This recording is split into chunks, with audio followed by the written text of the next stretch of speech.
our beloved principal, Ma'am Arlene D. Alansaga, esteemed guests, department heads, dedicated teachers, parents, stakeholders, and most of all, to my fellow computers, a blessed afternoon to you all.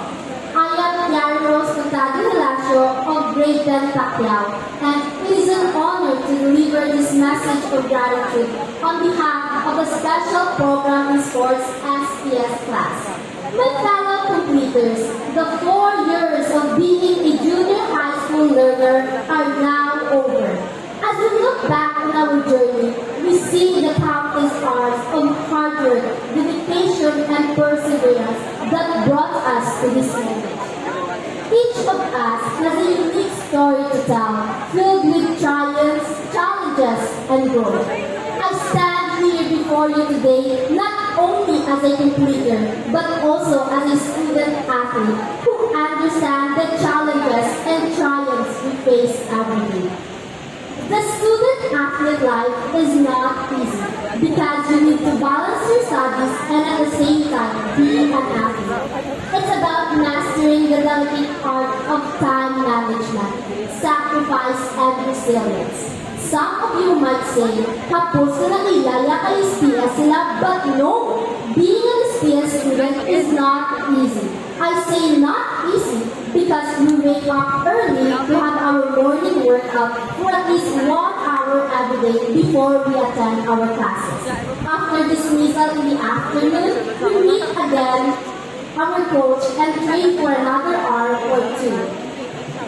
When we reach home, we still do our assignments and even have the late night study sessions.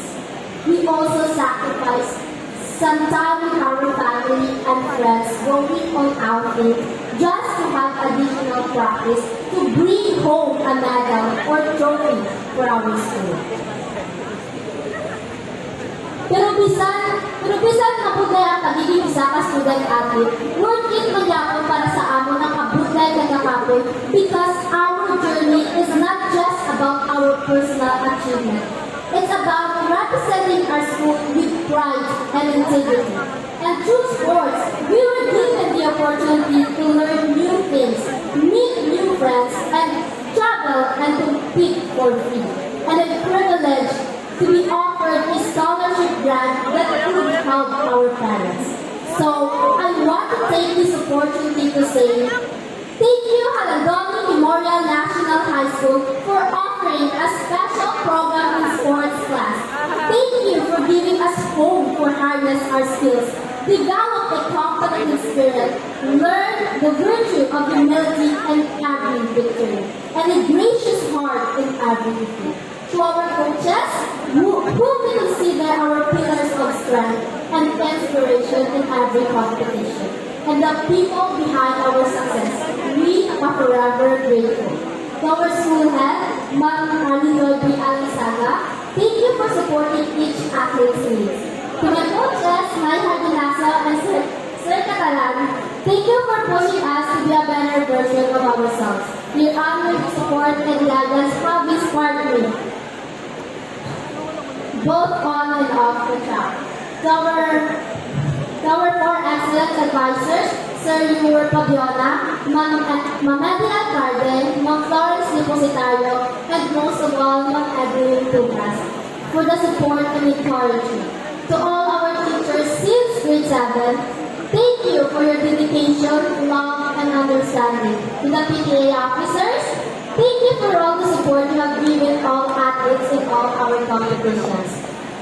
Of course, to my classmates, the friendship we built since grade 7 and support for each other made this journey unforgettable.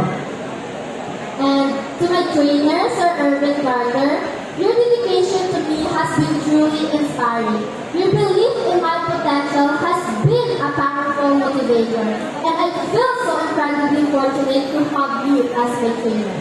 And lastly, to our family, thank you for your unconditional love and support. And I especially would like to thank my family, Labinawid kay Mama. Your support and encouragement have shaped me into this person. Your love is a great gift that I would treasure more than anything in this world.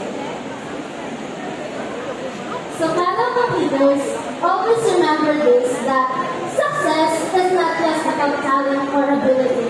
It is about mindset. It's about having the courage to dream big and the determination to turn those dreams into reality.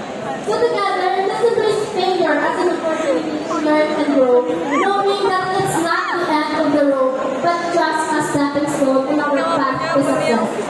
As Billy Stacy said, always do your best and God will do the rest.